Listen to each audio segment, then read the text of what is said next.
여러분 안녕하세요. 만나서 반갑습니다. 김지상입니다. 자, 오늘 이 시간 2025학년도 제2회 중졸 검정고시 함께 살펴볼 텐데요. 이번 시험 같은 경우는 사실 정말 중졸 검정고시의 초심을 지키는 그런 시험이 아니었나 싶습니다. 오늘 이 시간을 통해서 어떻게 또 검정고시의 초심을 지켰는지 한번 살펴보도록 하겠습니다.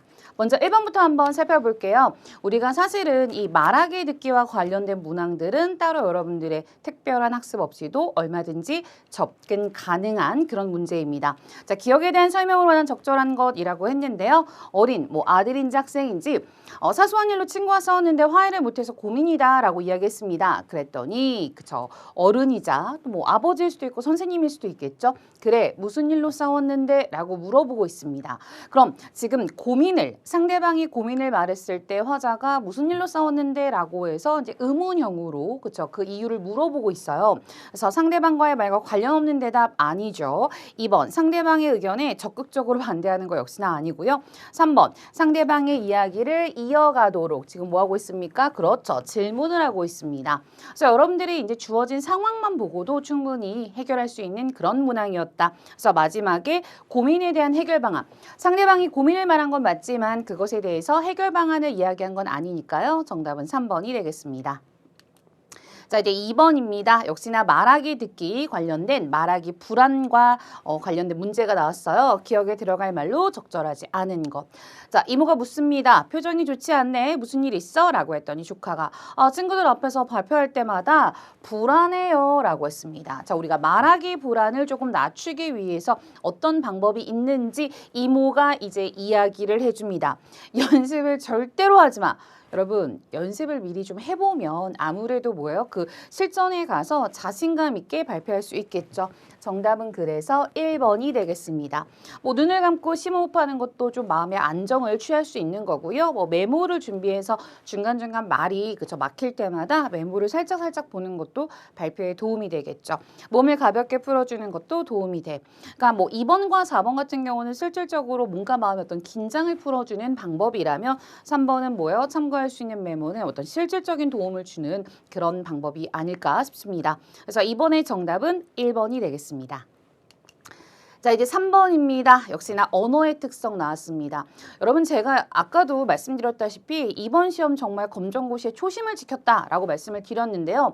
정말 과거, 정말 2017년, 정말 여러분들 생각해 보시면 지금으로부터 굉장히 오래전에 출제됐던 그런 문항들, 개념들 다 끌고 왔습니다. 그래서 첫 번째 나왔던 게 바로 이 언어의 특성이었는데, 사실 언어의 특성 과거 시험에서는 꾸준히 나왔는데 최근 들어 나왔다가 안 나왔다가 이렇게 했는데 역시나 출제가 됐습니다. 자, 언어의 특성인데요. 여기 봤더니 말소리와 의미 관계는 필연적이지 않다. 우리가 이 포인트만 보고도 바로 체크할 수 있었죠. 정답 몇 번인가요? 네, 자의성입니다.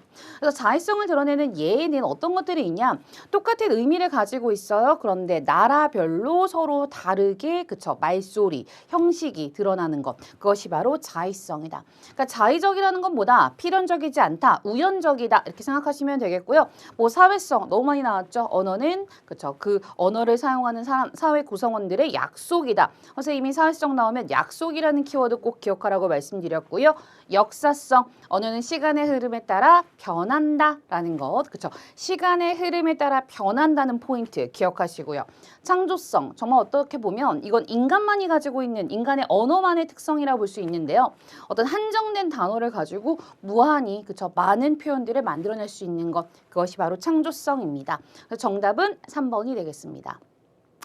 그러니까 제가 아까도 이제 초심 얘기를 했는데 그 이유가 뭐였냐면 사실 이제 이 언어의 특성이 최근 들어서 조금 더 난이도 있게 어떻게 나왔냐면 이렇게 사회성부터 창조성이라고 딱딱딱 어떤 특성을 보여주는 게 아니라 1번부터 4번까지 각각의 특성을 드러내는 예문을 가지고 여러분들이 거꾸로 그 예문이 어떤 특성을 가리키는지 이런 것들을 한 번 더 생각하게끔 했는데 이번엔 정말 깔끔하게 보기 박스 나오고 그 다음 바로 특성 제시해 줬습니다.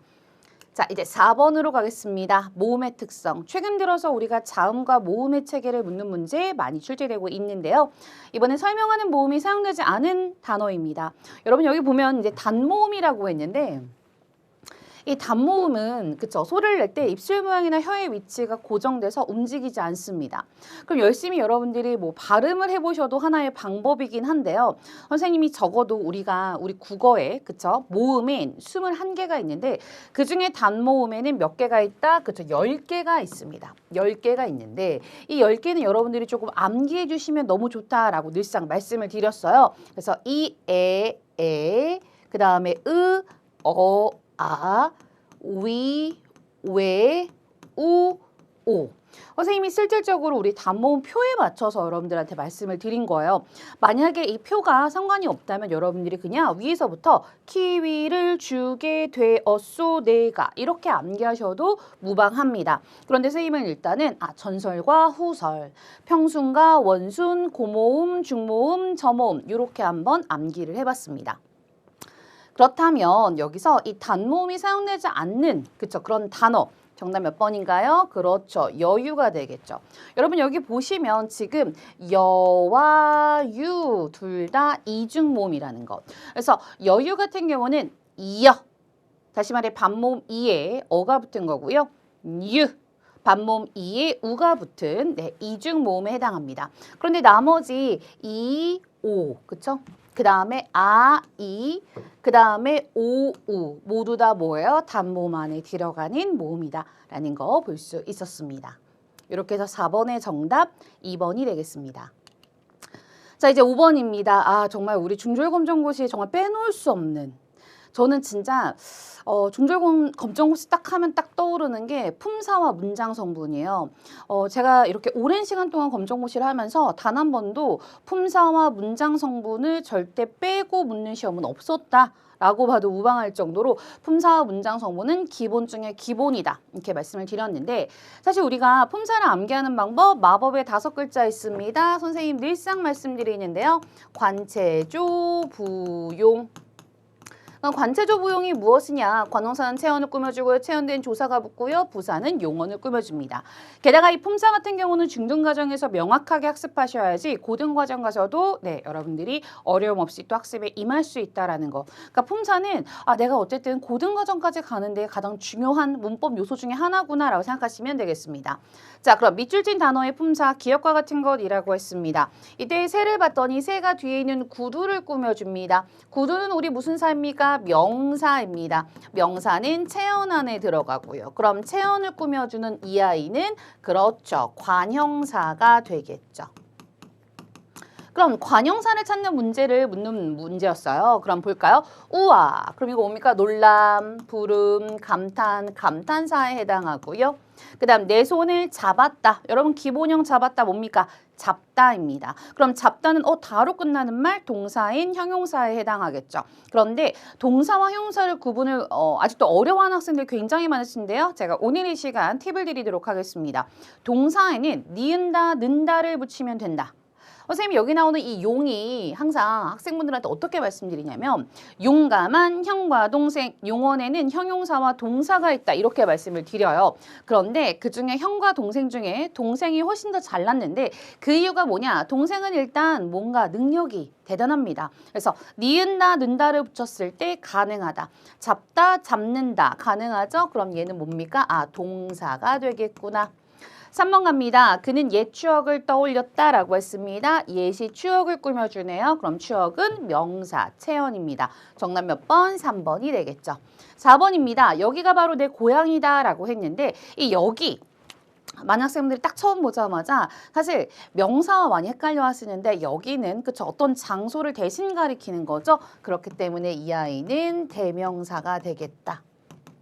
선생님이 이 품사 문제가 나왔으니까 하나 더 체크해드리면 우리가 품사, 단어를 분석할 때는 어떻게 나누시는 게 좋냐? 첫 번째, 어절을 나눕니다. 어절은 띄어쓰기인데요. 띄어쓰기 요렇게 나눠주시고요. 그 다음에 뭘 나눈다? 그렇죠.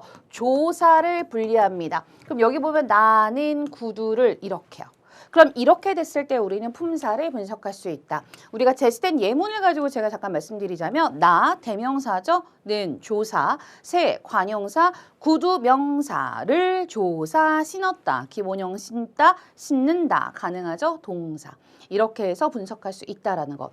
많은 학생분들이 문장 성분과 품사를 많이 헷갈려 하시는데 문장 성분은 어절 단위에서 분석할 수 있고요. 품사 같은 경우는 어절, 띄어쓰기를 끊어준 다음에 조사를 떼고 나서 우리가 분석할 수 있다는 것도 여러분들이 참고로 알아주시면 좋을 것 같습니다. 그래서 5번의 정답은 3번이 되겠습니다. 자, 6번 아니나 다를까 우리 품사에 늘 나오는 양대 산맥입니다. 제가 매년 매회 그쵸 기출 영상을 찍을 때마다 여러분들 품사와 문장 성분 너무 중요합니다. 늘상 이렇게 말씀을 드리는데요. 자, 이번엔 기억에 해당하는 문장 성분입니다. 그런데 사실 문장 성분 같은 경우도요. 앞서 제가 이 품사에서 말했던 관체조 부용에서 크게 벗어나지 않습니다. 관형사가 체언을 꾸며주는 것과 마찬가지로 관형어는 체언을 꾸며주고요. 부사가 용언을 꾸며주는 것과 마찬가지로 부사어는 뭐예요? 그쵸, 용언을 꾸며줍니다. 그럼 다시 한번 돌아가 보도록 할게요. 우리 문장 성분에는 7가지가 있습니다. 7가지가 있는데 주성분 있고요. 부속성분 있고요. 그 다음에 독립성분 있습니다. 독립성분 어쨌든 혼자 쓰는 거잖아요. 그러니까 하나밖에 없죠. 독립어.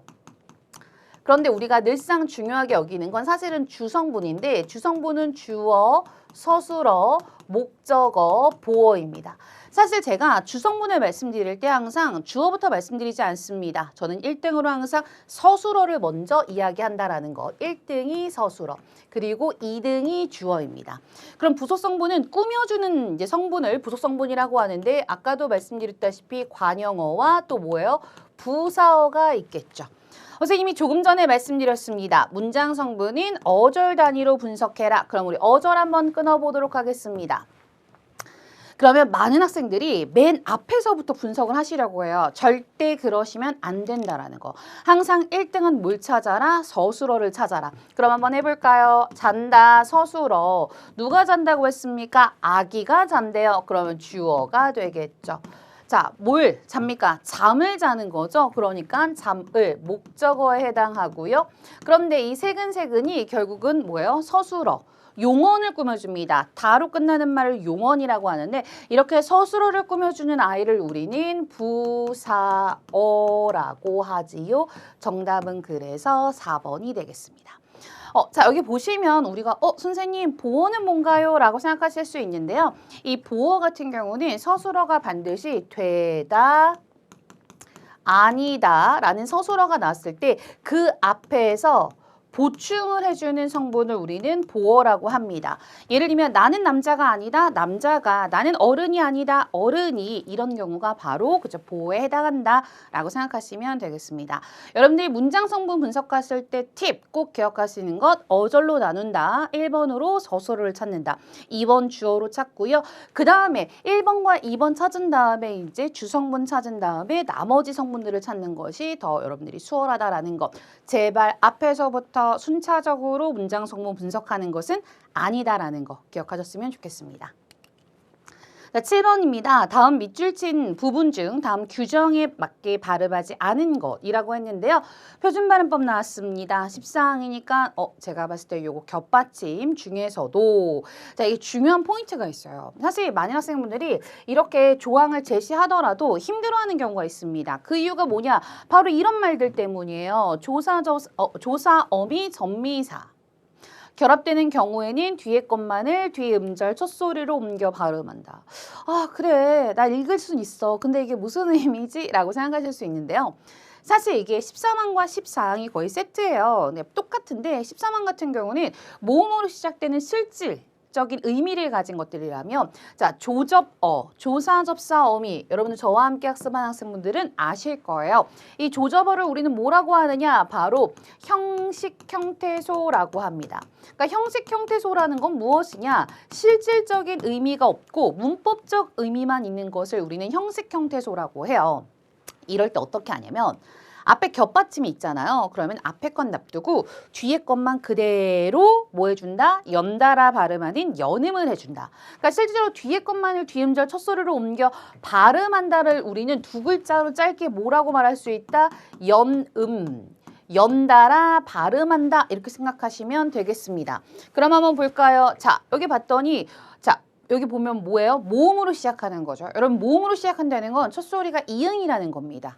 그래서 모음으로 시작하는 얘는 은은 조사였습니다. 그렇기 때문에 앞에 있는 건 남겨두고 뒤에 있는 것만 옮겨야겠죠. 그래서 다근이 아니라 달근 이렇게 발음을 해야겠죠. 정답은 그래서 1번입니다.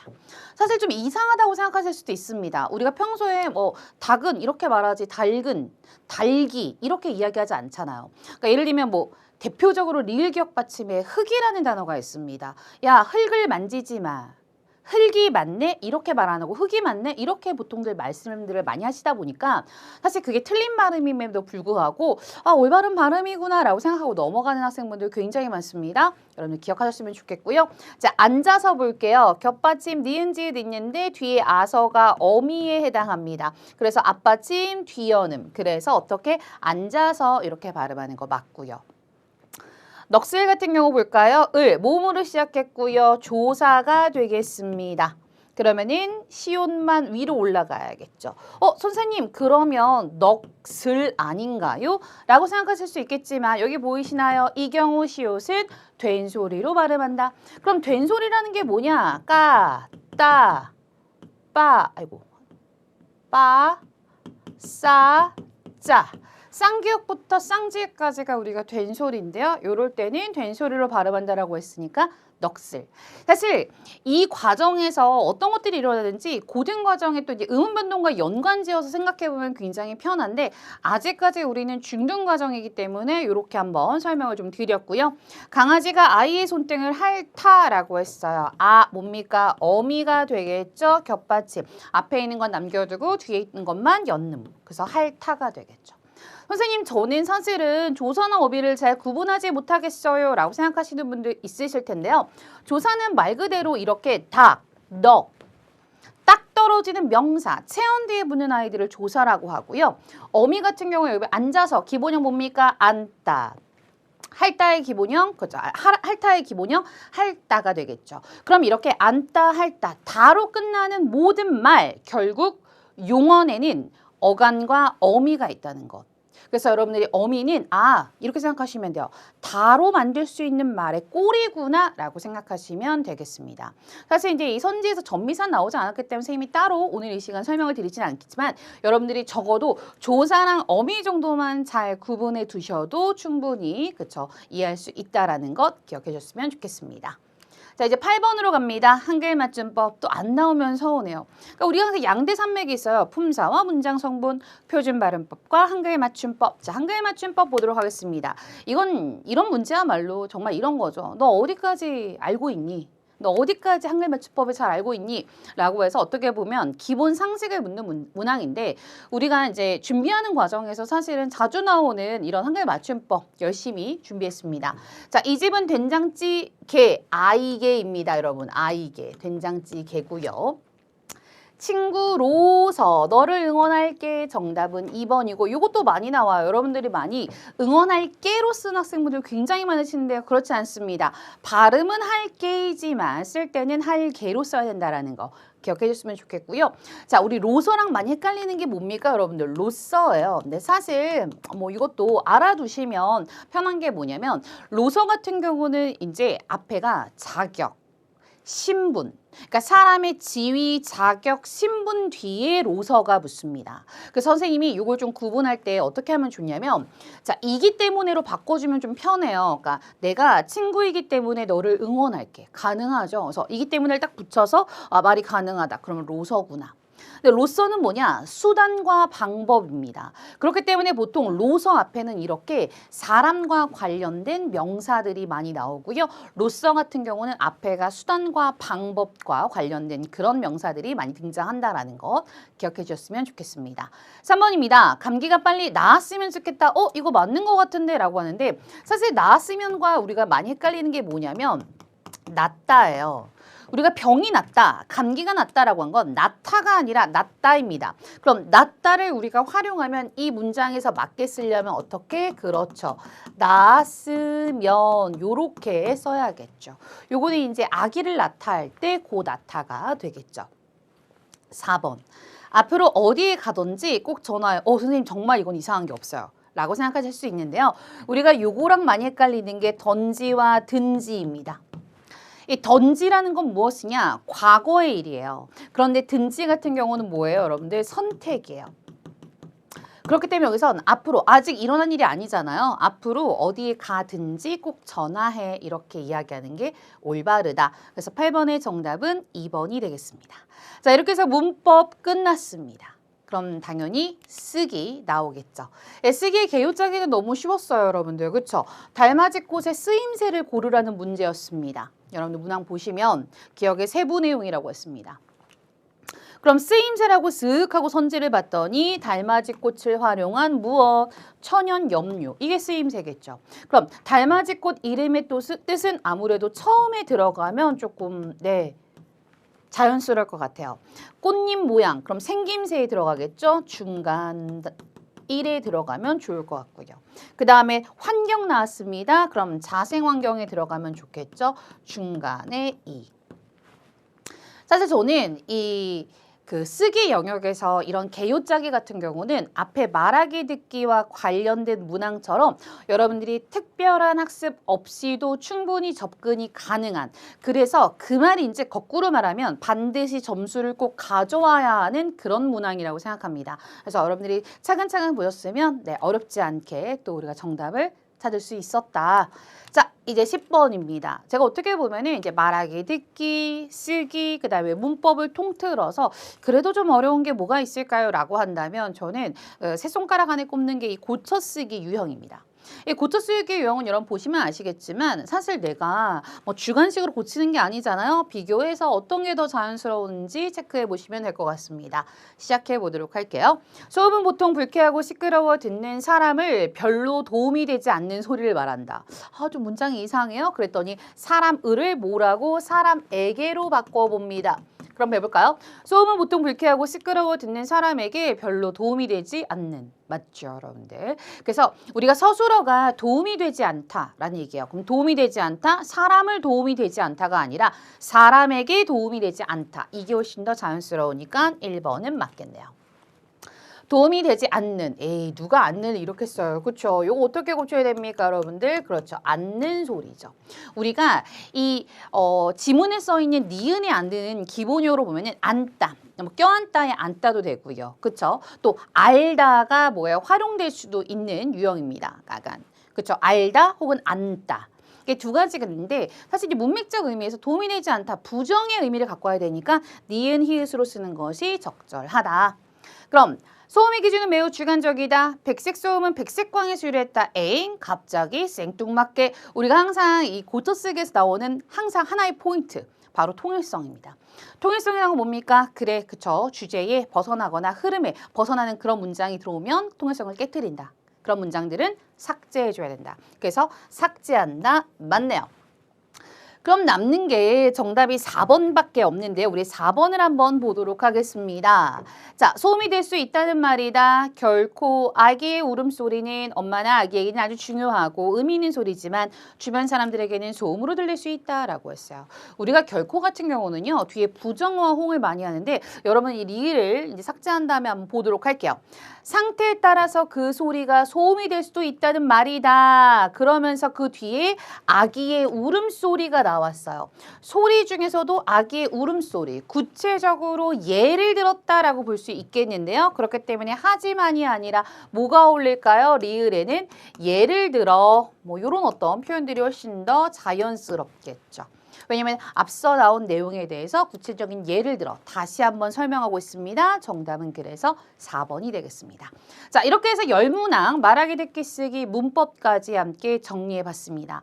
여러분들 이번 특히나 문법 같은 경우는 정말 과거 검정고시의 모습을 많이 좀 가지고 왔다라고 생각해 보셔도 좋을 것 같고요. 그만큼 살짝 난이도는 평이했다 이렇게 보시면 될 것 같습니다. 자, 이제 본격적으로 문학 들어가도록 하겠습니다. 이 문학의 현대시의 기영도의 엄마 걱정 나왔어요. 제가 이거 나오고 나서 이 기영도의 엄마 걱정 같은 경우는요. 벌써 출제만 2번, 한 10년 내에 출제만 2번 된 그런 어떤 기출 작품이에요. 그래서 여러분들이 기출작품에 대한 조금 정리가 잘 돼 있거나 기출작품에 대해서 뭐예요? 좀 학습이 됐던 학생분들은 좀 쉽게 접근하실 수 있었을 것 같습니다. 그럼 제가 항상 세트 문제가 나오면 어떻게 하라고 말씀드렸죠? 그렇죠. 우리는 먼저 선문제 후지문입니다. 문제를 보신 다음에 그 다음에 이제 문제에서 뭘 묻고 있는지 그거에 맞춰서 작품을 읽어나가면 된다라는 거. 그래서 제가 실질적으로 학습할 때 그런 말씀 많이 드립니다. 여러분 어떤 작품이 나왔을 때 막 디테일하게 체크하고 뭐 필기하고 이런 거 하지 마시라고 전체적인 흐름을 보셔라 라고 말씀을 드리는데 자 문제를 봤더니 윗글에 대한 설명 봤는데 이거 뭡니까? 표현상 특징이었고요. 그 다음에 12번에 화자의 정서 나왔고요. 13번에 표현법 나왔습니다. 그럼 표현상의 특징, 표현법, 화자의 정서 이거야말로 진짜 현대시의 3종 세트가 아닌가라는 생각을 해보는데요. 그럼 한번 볼게요. 이 엄마 걱정 같은 거 여러분 읽어보시는 바와 같이 이런 거예요. 이제 화자가 어린 시절을 떠올리고 있죠. 근데 그 어린 시절이 마냥 행복하고 그래서 그리운가요? 아니죠. 어린 시절 시장에 간 어머니를 혼자 방에서 기다리면서 외로움과 그쵸 슬픔과 두려움과 이런 것들을 느꼈던 그 유년 시절의 기억을 떠올리고 있습니다. 그러면서 그 유년 시절의 어떤 기억이 난 그 시절이 그리워가 아니에요. 그래서 많은 학생분들이 과거를 회상하면 그리움이 같이 딸려 나오는 정서라고 생각하는데 그렇지 않고요. 여기서 화자는 뭔가 슬픔과 외로움을 느끼고 있다라는 것. 자, 그럼 보도록 하겠습니다. 계절의 변화가 있었다. 여러분 계절의 변화. 어디에도 계절을 언급하는 거 없었고요. 후각적 이미지입니다. 코, 냄새로 맡을 수 있는 것. 그럼 한번 우리가 심상을 한번 체크해 보도록 하겠습니다. 열무 30단을 이고 시장에 간 우리 엄마, 열무 30단. 엄마가 지녀야 할 어떤 삶의 무게가 되겠죠. 이것도 어쨌든 눈으로 우리가 확인하는 거니까 시각이 되겠고요. 안 오시네 해는 시든지 오래 나는 찬밥처럼 방에 담겨 이따가 이 문제 나오겠지만 찬밥처럼입니다. 처럼이니까 뭐예요? 그렇죠. 직유법 사용됐습니다. 게다가 밥이 차갑다, 콜드, 차갑다라고 했어요. 그럼 이거 뭡니까? 차가워, 촉각적 심상이 되겠죠. 아무리 천천히 숙제를 해도 엄마 안 오시네. 배춧잎 같은 발소리 타박타박 발소리 소리가 나왔습니다. 청각적 침상이고요. 타박타박 우리 이런 것들 뭐라고 합니까? 의성어라고 하지요. 안 들리네. 어둡고 무서워. 대놓고 말했어요. 화자가 자신의 정서를 어둡고 무서워. 금간창틈이라고 했습니다. 창틈도 역시나 금 같다는 거 시각으로 확인할 수 있습니다. 게다가 이제 금간창틈이라는 걸 통해서 화자의 유년 시절이 그렇게 그러죠. 부유하지 않았구나. 사실은 이제 가난했구나라는 걸 알 수 있겠고요.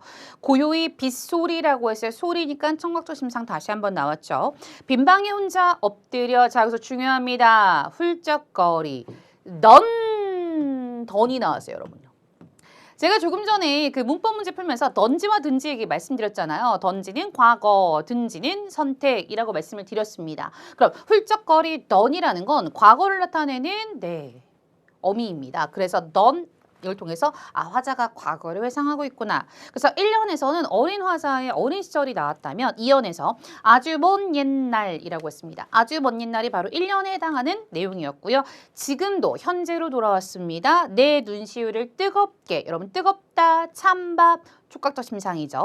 그 시절 내 유년의 윗목 많은 학생분들 잘 모르실 텐데 그 온돌방에 가면 우리가 아랫목에 항상 이렇게 손님들이 오면 안 치거든요. 왜냐면 아랫목이 따뜻해요. 그럼 윗목은 차갑다는 거예요. 그래서 여기서 윗목도 역시나 어떤 차가움의 이미지를 가지고 있다. 그럼 전체적으로 제가 지금 심상을 언급했을 때 시각 나왔고요. 촉각 나왔고요. 청각 나왔습니다. 하지만 후각은 나왔지 않았으니까 정답은 2번에 해당하지 않겠네요. 3번. 역시나 정답 나왔죠? 화자가 과거를 회상하고 있다. 묻고 답하는 형식, 이거 사실 우리 검정고시 출제자분들 굉장히 좋아하는 그 선지 중 하나인데요. 묻고 답하는 형식 나와 있지 않죠. 정답은 그래서 3번이 되겠습니다. 12번입니다. A에 나타난 화자의 주된 정서입니다. 아주 먼 옛날 지금도 내 눈시울을 뜨겁게 한대요. 내가 그 어린 시절을 떠올리면 내 눈시울이 뜨거워진다는 건 눈물이 차오른다는 거죠. 근데 막 기쁨과 감동과 이런 어떤 뜨거운 눈물일까요? 아니죠. 어떤 눈물이에요? 그렇죠. 슬픔의 눈물이겠죠. 그 시절 내 유년의 윗목이라고 했으니까요. 뭔가 차가운. 나의 어린 시절은 너무 춥고 외롭고 엄마를 늘 기다리는 그 시간들. 그 시간에서 느끼는 화자의 정서 당연히 슬픔이 되겠죠. 뿌듯함, 즐거움, 행복함. 저는 개인적으로 그런 생각도 했어요. 이런 문항에 갔을 때 내가 사실 엄마 걱정을 잘 몰라 라고 했을 때 자 1번은 마이너스 정서지만 나머지는 다 뭡니까? 플러스 정서예요. 그랬을 때 뭐예요? 그렇죠. 외톨이가 정답인 경우가 훨씬 더 많겠죠. 정답은 그래서 1번이 되겠습니다. 자, 찬밥처럼 오랜만에 표현법 문제 나왔는데요. 처럼 나왔으니까 이거 뭡니까? 뭐뭐처럼, 뭐뭐같이, 뭐뭐인 듯, 직유법. 그러니까 사실 이제 이런 문항 같은 경우는 눈치, 다시 말해 센스가 있는 학생분들은 사실 표현법을 다 암기하지 못하더라도 일단은 접근은 가능합니다. 왜냐면 쓱 하고 봤는데 봄빛처럼 나왔잖아요. 정답은 1번이죠. 그러니까 이거는 정말 대놓고 줬다라고 봐도 무방한데 사실 우리가 직유법이 꼭 처럼만 쓰는 게 아니에요. 자, 봄빛처럼, 봄빛인양, 봄빛인듯, 봄빛같이 이런 식으로 인양인듯 같이 네, 이런 표현들도 쓸 수 있는데 그냥 대놓고 똑같이 처럼으로 써줬어요. 그렇기 때문에 정말 이건 틀릴 수가 없었다. 하지만 우리가 나머지 그쵸 표현에서 어떤 것들이 드러나는지 한번 봐야겠죠. 민들레가 피고 까치가 날고 비슷한 구절 반복했습니다. 대꾸도 가능할 것 같고요. 그 다음에 쭉 뭐예요? 그렇죠. 나열했죠. 열거법도 가능할 것 같아요. 열거. 게다가 피고 고 이런 식으로 뭐요? 반복. 동일한 어떤 어미의 반복도 있었고요. 그래서 선생님 대꾸와 열거, 뭐 반복 이렇게도 볼 수 있다. 죽어도 아니 눈물 흘리우리다. 진달래꽃. 우리 지난 시험에 출제됐던 작품인데요. 선생님이 항상 말씀드려요. 되게 재밌는 게 뭐냐면 앞선 시험에서 나왔던 어떤 구절이라든지 앞선 시험에서는 오답으로 나왔던 게 이번 시험에서 정답이 나오는 경우도 있고요. 이런 경우가 많아요. 그래서 여러분들이 그래서 우리가 기출을 한 번씩 봐야 된다. 어쨌든 죽어도 아니 눈물 흘리우리다. 이미 떠나는 상황에서 나 절대 죽어도 눈물 흘리지 않을 거야. 하지만 내 마음에 막 울고 있잖아요. 마음속은 막 쿠라이인데 겉으로는 나 절대 울지 않아? 막 이러고 있어요. 센 척한다고 하죠. 우리가 보통. 내 마음과 반대로 말했습니다. 반어적 표현입니다. 자, 4번입니다. 가난하다고 해서 사랑을 모르겠는가? 여러분 가난하면 사랑 모르나요? 아니죠. 압니다. 가난하다고 해서 사랑을 모르는 게 아니에요. 이미 우리가 이 의문문에 정답을 가지고 있습니다. 너무나 당연한 사실을 의문문 형식으로 물어보는 것 우리가 뭐라고 합니까? 서리법이라고 하죠. 지금 우리 이제 시험에서 나왔던 뭐 직유나 대꾸, 반어, 서리, 열거 이런 것들은요. 고등과정 가서도 계속해서 기본적으로 깔고 가는 표현법이기 때문에 여러분들이 반드시 기억하셨으면 좋겠다라는 거. 자, 14번으로 가겠습니다. 이제 14번부터 16번까지 현대소설 황순원의 소나기 출제됐는데요.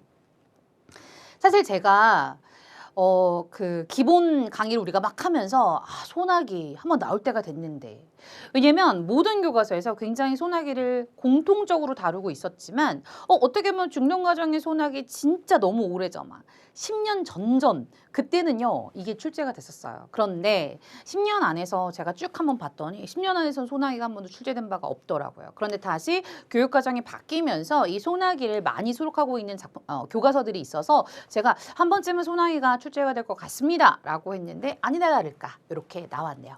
역시나 세트 문제입니다. 문제부터 확인하고 지문 들어가 보도록 할게요. 윗글에서 알 수 있는 내용입니다. 그야말로 내용 파악 문제 나왔었고요. 그 다음에 이거 보세요. 저는 15번 문항을 딱 보자마자 이건 정말 과거의 검정고시다 라고 좀 생각을 했어요. 제가 정말 검정고시를 정말 오랜 시간 동안 검정고시의 그 기출문항들을 봤는데 정말 이건 초창기, 정말 오래전 10년도 더 된 그런 유형에 해당하는 문항이었어요. 그래서 이 A에 드러난 그렇죠. 이 갈등의 유형 물어봤고요. 그 다음에 16번이 바로 소재의 의미 물어봤습니다.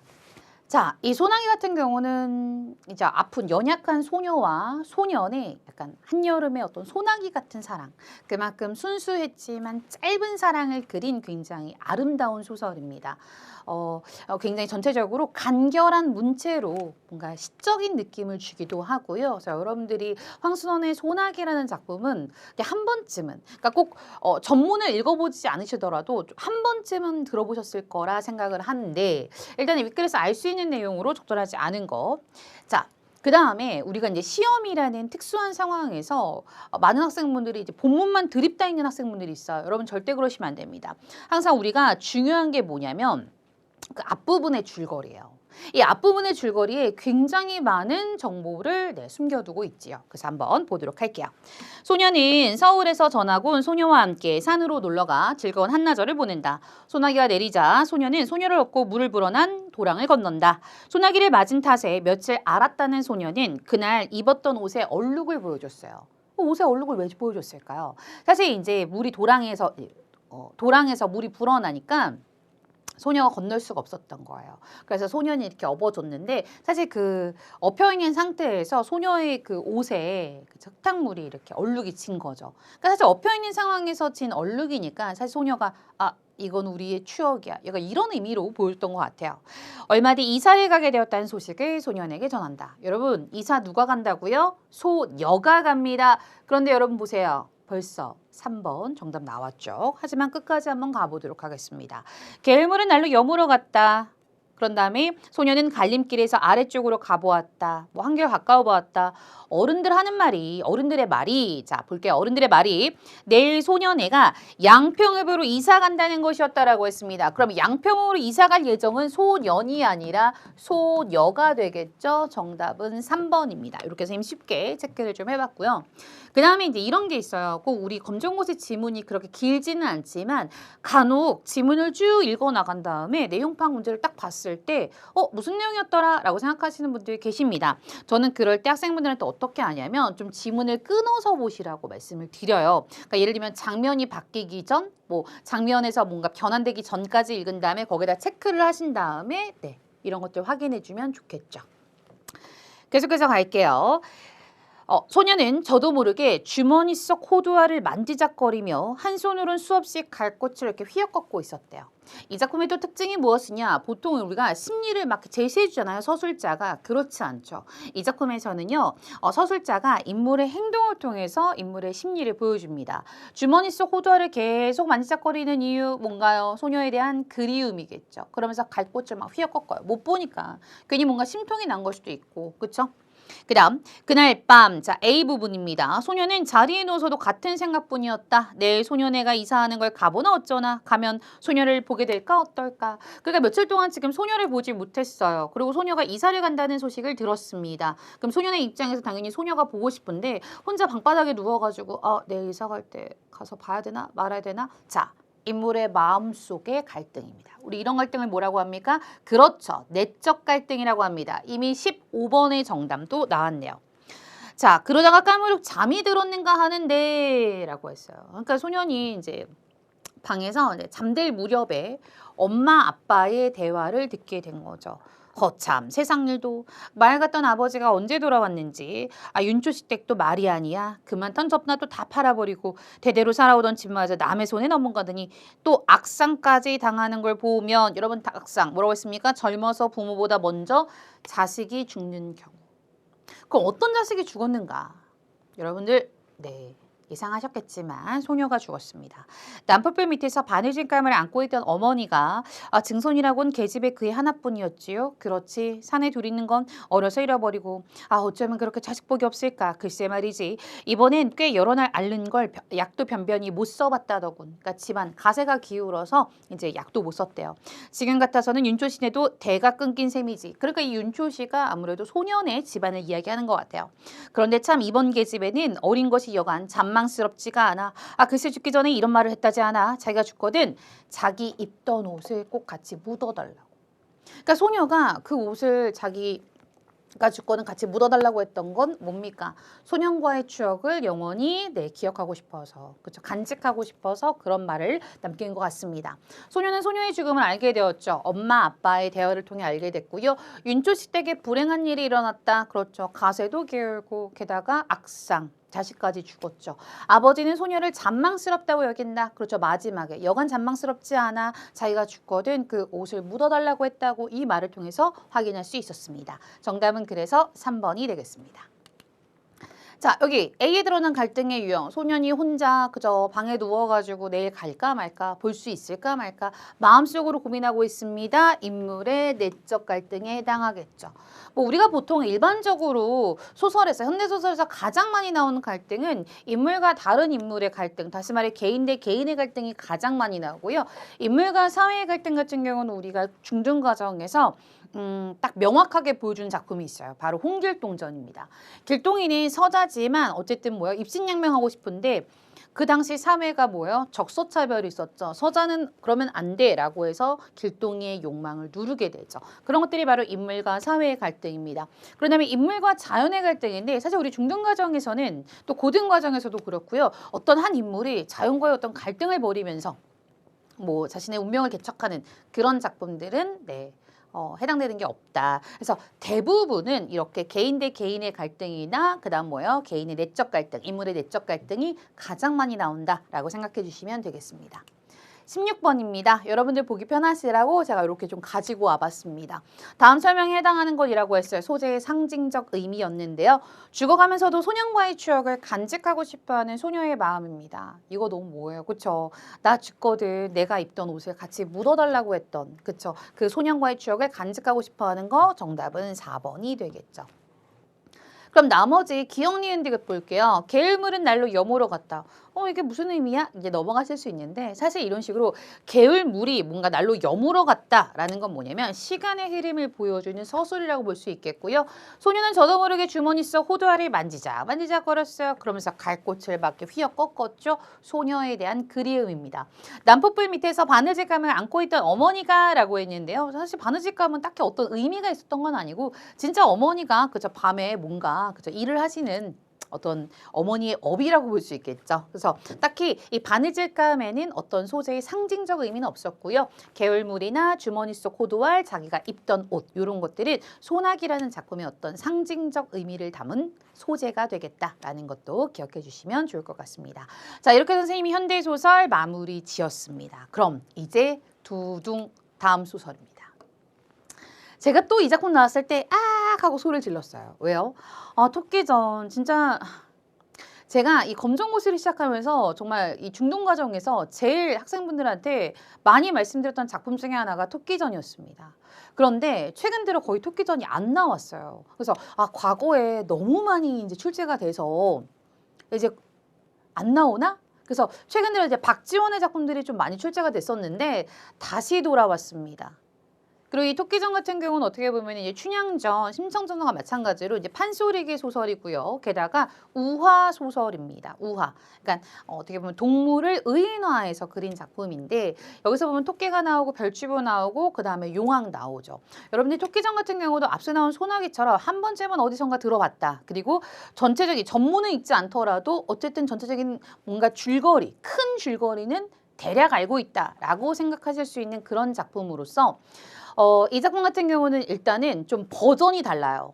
버전이란 말이 좀 그렇긴 한데 이게 각 교과서마다 수록하고 있는 그 내용이 조금씩 차이가 있습니다. 특히 어디에 차이가 있냐? 앞부분은 거의 차이가 없는데 이 결말 부분에 차이가 좀 많아요. 그래서 지역적으로 좀 다르기도 하고요. 그 이유가 뭐냐? 이게 판소리로 불리우다가 그쵸? 어떻게 바니 입에서 입으로 전달되다가 나중에 한글이 창제된 다음에 기록이 됐단 말이에요. 그렇기 때문에 그 지역마다 조금 그렇죠. 결말의 어떤 버전이 다르다. 그러니까 다양한 버전이 있다. 그러니까 내가 아는 결말이 찐이야 이렇게 생각하지 마시고요. 항상 주어진 질문 잘 읽으셔야 된다. 역시나 나왔으니까 우리 뭐 해야 됩니까 여러분들? 그렇죠. 문제부터 한번 살펴봐야겠죠. 17번입니다. A의 내용으로 적절하지 않은 것이라고 했어요. 이번에 이 내용 일치, 내용 파악 문제가 너무 친절하게 나왔던 이유 중에 하나가 그냥 A를 딱 해놓고 그렇죠. 이 부분에 해당하는 것만 말하라 라고 얘기했고요. 18번에 기억에 대한 설명으로 적절하지 않은 것이라고 했습니다. 기억은 여기 첫 번째에 나와 있는데요. 니 간, 그쵸. 니 간이었고요. 그 다음에 19번에 니은이 들어갈 말입니다. 제가 그나마 조금 의아하다, 되게 좀 새롭다라고 느꼈던 게 19번 유형입니다.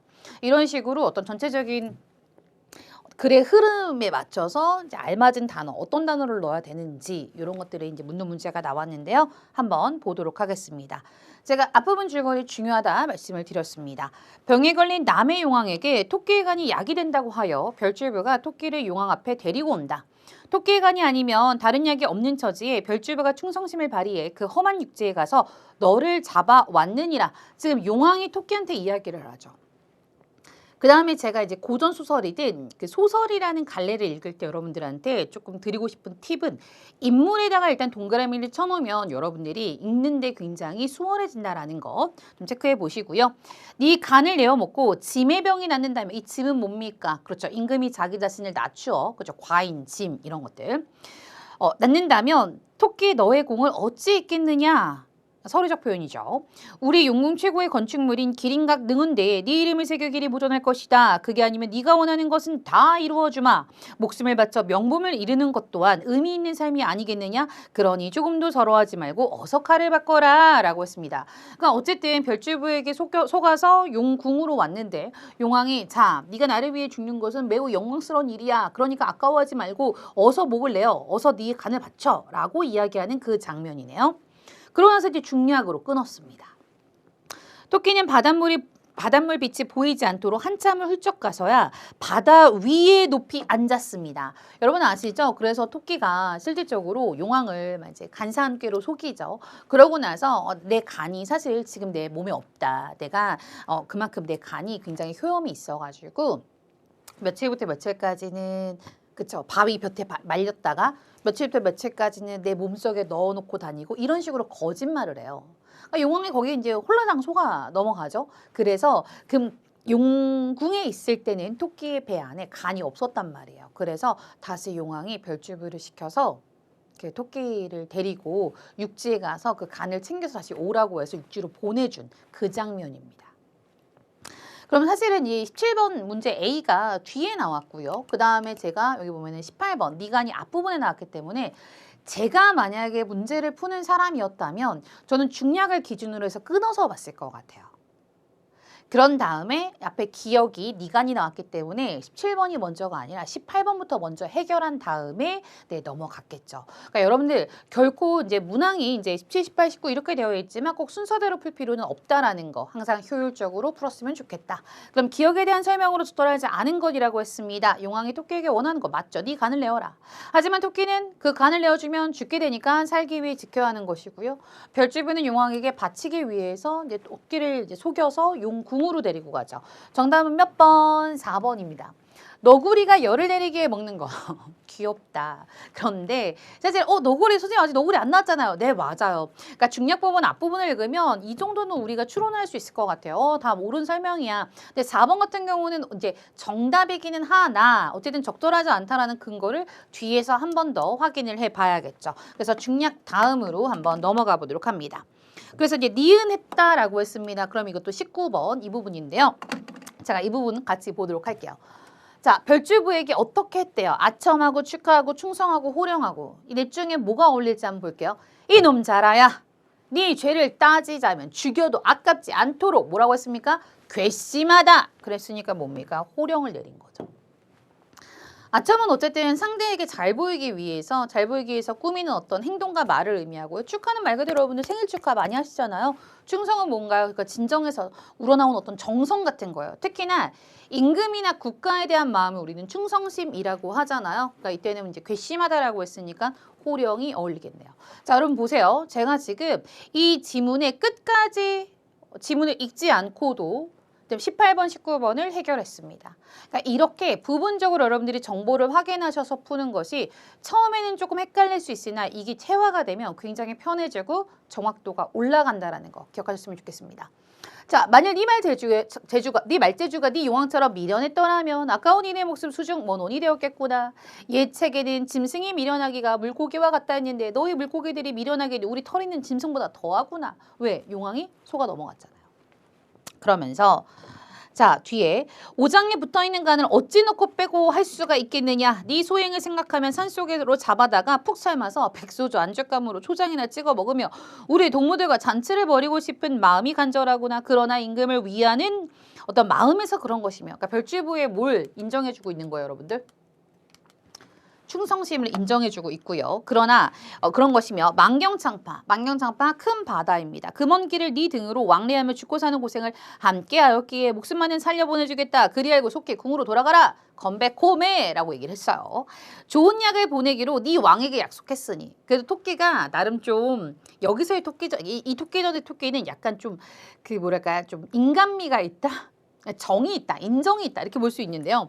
네 왕에게 약속했으니 점잖은 내 차면에 어찌 시건을 하겠느냐. 아까 시건이라는 건 약간 헛소리 같은 거예요. 헛소리를 하겠느냐.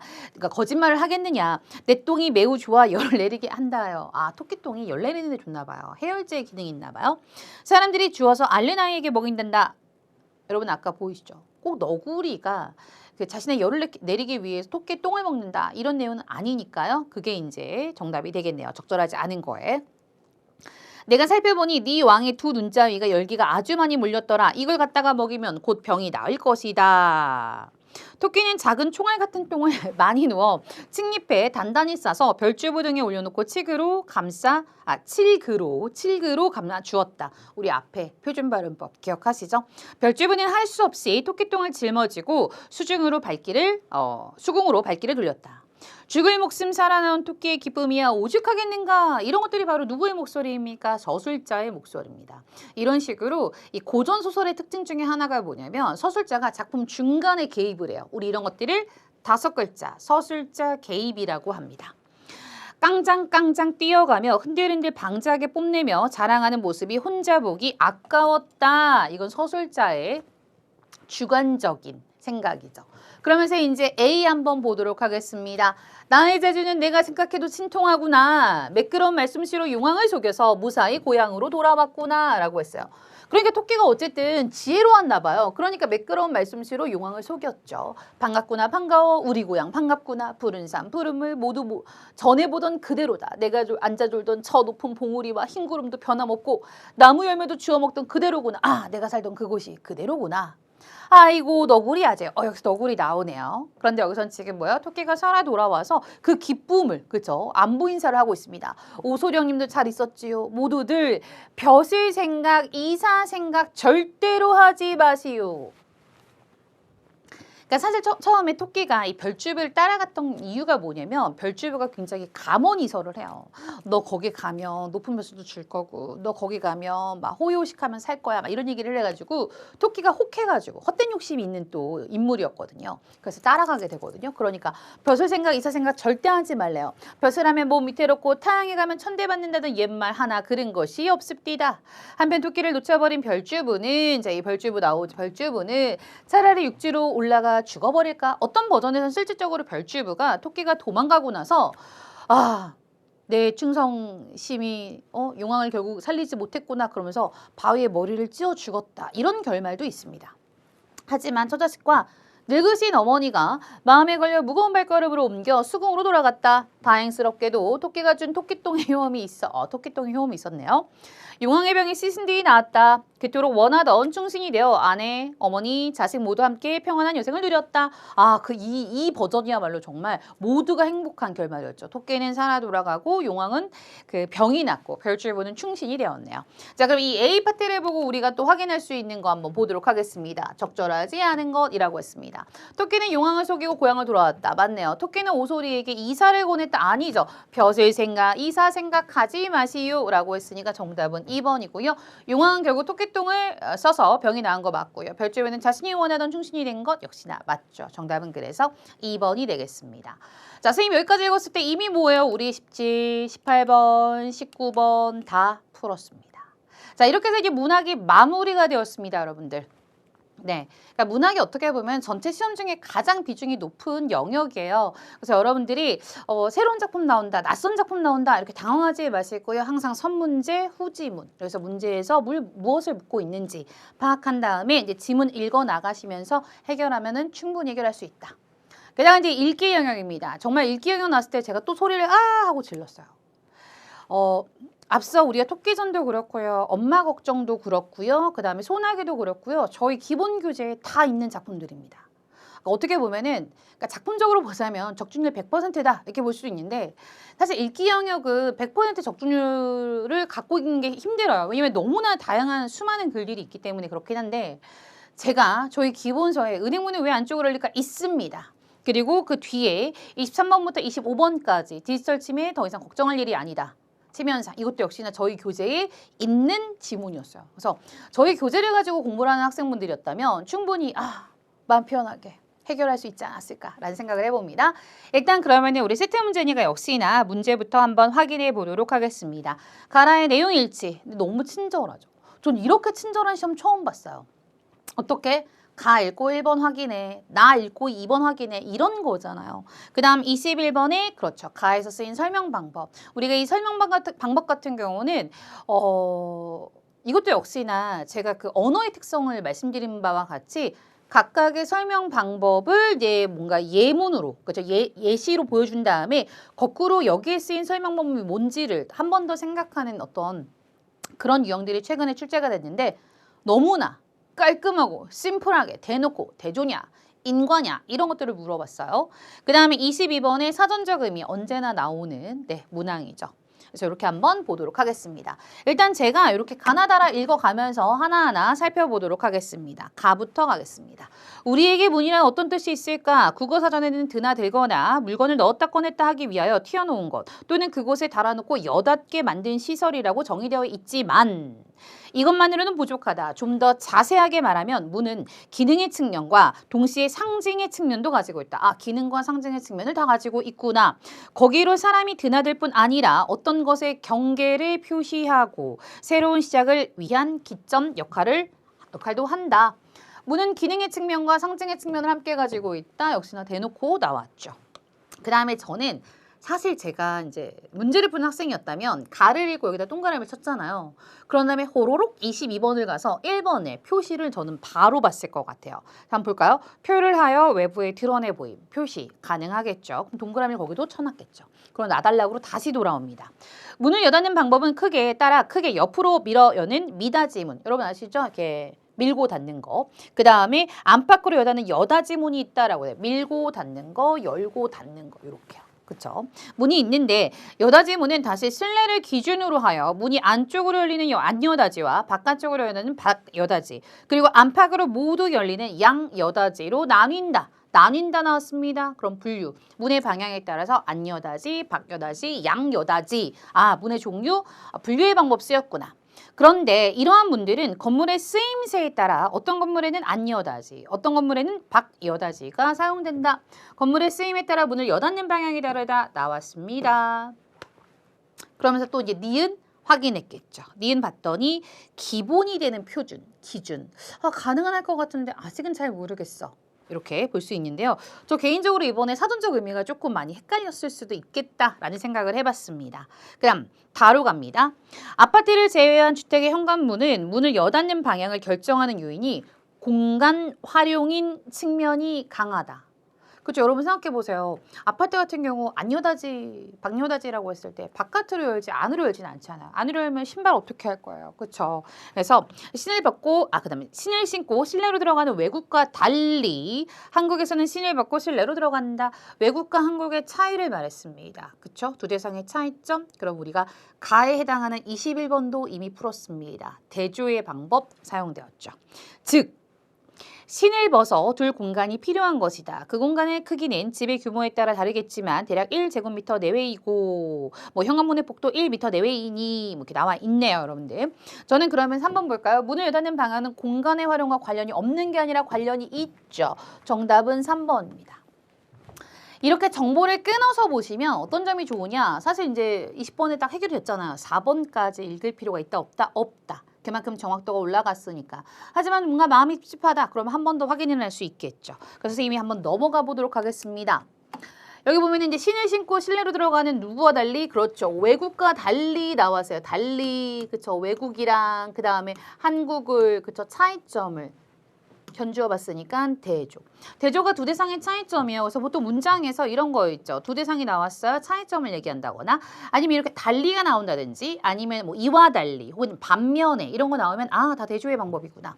분석은 뭔가요, 여러분들? 그쵸? 하나의 대상을 뜯어보는 거예요. 그래서 이 분석 같은 경우는 항상 끝에가 어떻게 끝나느냐? 뭐뭐로 구성되어 있다, 뭐뭐로 이루어져 있다. 이런 것들 생각하시면 되겠습니다. 인과, 원인과 결과라고 해서 원인과 결과. 그러니까 예를 들면 비가 내렸습니다. 그쵸? 그래서 길이 미끄러웠습니다. 이런 원그결. 그러니까 원인 그래서 결과 이런 문장이라든지 그다음에 인과를 제대로 딱 보여주는 게 이런 거죠. 왜냐하면 뭐뭐하기 때문입니다. 뒤에 이제 원인이 나오는 그런 문장들이 인과를 정확하게 보여주는 문장이다. 정의 정말 많이 나오죠, 여러분들. 뜻풀이. 그렇죠? 어떤 개념을 정리해 주는 것. 이런 것들이 바로 정의의 방법이다라는 것. 그래서 21번에 1번이 되겠습니다. 그 다음에 이제 선생님이 어휘 한번 볼 건데요. 저 여러분들의 그쵸 편의를 위해서 바로 가지고 와봤습니다. 표시, 표를 하여 외부에 드러내는 보임, 기준, 기본이 되는 표준, 규모, 뭐 현상의 크기나 범위, 정답은 4번이 되겠는데요. 여기 보면 어떤 일이나 사물이 생겨남, 이 전제라는 단어 많이들 보셨을 거예요. 근데 제가 고등과정에서 실질적으로 이 국어를 어려워하는 학생들의 특징이 무엇이냐, 어떤 어휘를 봤어요? 그 어휘 많이 봤어요. 자신이 안다고 생각해요. 그 어휘의 의미를. 근데 실상 물어보면 그 어휘의 의미를 모르는 학생분들이 대부분입니다. 아니면 심지어 어떤 학생들은 반대로 알고 있는 경우도 굉장히 많아요. 그래서 제가 말씀드립니다. 여러분들 제발 학습하실 때 뭔가 모르는 어휘, 내가 많이 봤지만 정확한 뜻을 잘 모르겠다 하는 어휘들은 한 번쯤 찾아보는 습관을 갖는 것이 중요하다. 그래서 건축의 안전을 전제한다는 점은 은행과라고 했는데 어떤 일이나 사물이 생겨나는 건 발생이라는 단어의 의미고요. 전제라는 건 뭡니까? 뭔가를 밑바탕, 근거가 되는 게 바로 전제가 되겠죠. 정답은 그래서 4번이 되겠습니다. 자, 오늘의 시간 이제 마지막 세트입니다. 23번부터 25번 디지털 침해 걱정할 일이 아니다. 여러분 제목부터 딱 뭐예요? 디지털 침해, 뭔가 디지털 침해 현상이 있는데 걱정할 일이 아니다라고 했으니까 이 작가는 이 디지털 침해라는 어떤 현상에 대해서 어떻게 긍정적으로 생각하고 있다라는 거 알 수 있겠죠. 문제 한번 보도록 할까요? 23번 전체적으로 이제 서술상 특징 물어봤고요. 24번 윗글의 중심 소재. 얼마나 진짜 깔끔하고 심플한 문제예요. 중심 소재는 어떻게 찾으시면 돼요? 이미 제목에 다 나왔잖아요. 디지털 침해. 정답은 2번이겠죠. 그리고 실질적으로 여러분들 지문 딱 읽으실 때 어떤 단어가 계속 반복된다. 걔가 바로 뭐다?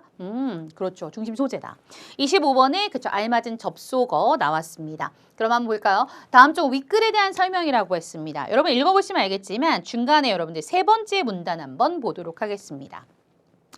먼저 프랑스의 철학자 미셸 셰르에 져서 호미네상스와 그 다음에 새로운 기술들은 우리에게 무엇을 가져다 주는가라는 제목의 강연의 내용을 보면 인류의 진화 과정에 관한 흥미로운 내용을 볼 수 있다라고 했습니다. 그러니까 여러분 전체적인 어떤 글의 흐름을 보면 디지털 침해가 왜 걱정할 일이 아닌가에 대한 근거를 누구의 이야기를 끌고 왔어요? 프랑스의 철학자 미셸 셰르의 저서와 강연을 가지고 갖고 왔단 말이에요. 그렇기 때문에 전문가의 견해를 제시했다. 정답은 4번이 되겠죠. 자, 제가 지문을 왜 꼼꼼하게 읽지 않을까요? 자, 이 문제 세트를 보시면 내용 파악을 하는 문제가 없습니다. 그러니까 내용 일치, 틀린 그림 찾기 문제가 없단 말이에요. 그러면 이런 어떤 지문들은 여러분들이 굳이 지문의 내용을 꼼꼼하게 읽을 필요가 있다 없다? 없다라는 것. 그래서 23번에 봤더니 통계자료 실험 결과 속담이라고 했는데 이런 것들도 꼼꼼하게 읽지 않으셔도 후루룩 읽어도 바로 통계자료라든지 그쵸 이런 것들은 숫자가 나올 거니까요. 근데 숫자가 없었죠, 여러분들. 그래서 전문가의 견해 미셸 셰르 나왔다라는 거 이렇게 한번 찾아봤고요. 그 다음 24번 가겠습니다. 중심 소재. 전 정말 여러분 읽지 않고도 그렇죠. 우리가 읽지 않고도 알 수 있다. 디지털 침해 현상. 나머지 뭐 200기능, 노동 환경의 변화, 문자와 인쇄술의 발명. 여러분들 제목과 너무 거리가 멀다라는 거 정답은 2번이 되겠습니다. 그 다음 이제 25번입니다. 바로 이 알맞은 접속어인데요. 다음 중 기억에 들어갈 말로 가장 적절한 것이라고 했습니다. 이러한 관점으로 볼 때 디지털 기술은 인간의 기억력, 계산력 등의 약화를 가져온 대신 그래 물론 어떤 기능을 하나 없앤 것, 그러니까 약화시킨 건 맞아. 대신 그보다 창조적인 능력을 뭐 했대요? 향상했다라고 했어요. 그러면은 이 디지털 기술에 대해서 이 글쓴이는 긍정적인 입장이구나라는 걸 알 수 있겠고요. 그러면서 마지막에 디지털 침해 현상은 인간 진화 양상으로 볼 수 있지 않겠는가? 라고 했네요. 그럼 뭡니까? 인간 진화 양상이니까 역시나 긍정적으로 봤죠. 앞서서 한 말에 근거를 가지고 그러니까 이건 바로 인간 진화의 양상이라 볼 수 있는 게 아니겠니? 라고 물어봤으니까 그러나 그러므로 만약에 왜냐하면 누가 봐도 뭐예요? 그쵸. 그러므로가 되겠죠. 그렇죠. 앞에 어떤 원인과 근거를 제시한 다음에 결과적으로 이건 그래서 인간 진화 양상이야 라고 얘기하겠죠. 네, 사실 이런 문항들도 여러분들이 하나하나 다 넣어보셔서 가장 자연스러운 거 고르셔도 무방합니다. 그렇게 해결하셔도 되고요. 근데 그러나 같은 경우는 앞뒤 내용이 뭐야? 상반됐을 때 만약에 같은 경우는 뭐뭐 라면이라는 어떤 가정을 나타내야죠. 그 다음에 왜냐하면 항상 뭐가 나와야 됩니까? 여러분들 때문이다와 호응해요. 그래서 이제 이유를 말하는 건데 않겠는가? 이렇게 의문형으로 끝났기 때문에 해당 사항이 없다. 그래서 25번에 2번이 되겠습니다. 자, 이렇게 선생님이 정말 그죠, 휘몰아치듯 1번부터 25번까지 싹 한번 살펴봤어요. 이 검정고시 이번에 2회 문제들이 전체적으로 정말 검정고시의 초심, 정말 검정고시가 막 이제 많은 학생들이 준비하는 거의 10년 전쯤부터 계속해서 나왔던 패턴들을 그대로 이제 가지고 왔던 네, 그런 시험이지 않았나. 그래서 저는 또 한편으로 그런 생각을 합니다. 이번 시험이 그랬기 때문에 다음 시험에 조금 더 난이도가 올라가지 않을까라는 생각도 해봅니다. 자, 그래서 선생님이 검정고시를 딱 공부한다. 그러면은 이 2025학년도 제2회 검정고시를 보고 아, 이게 진짜 검정고시의 딱 정말 가장 기본적인 형태구나라는 걸 한번 느껴보셨으면 좋겠습니다. 여러분 오늘도 고생 많으셨고요. 여러분들의 합격을 응원하면서 저는 여기서 인사드리도록 하겠습니다. 고맙습니다.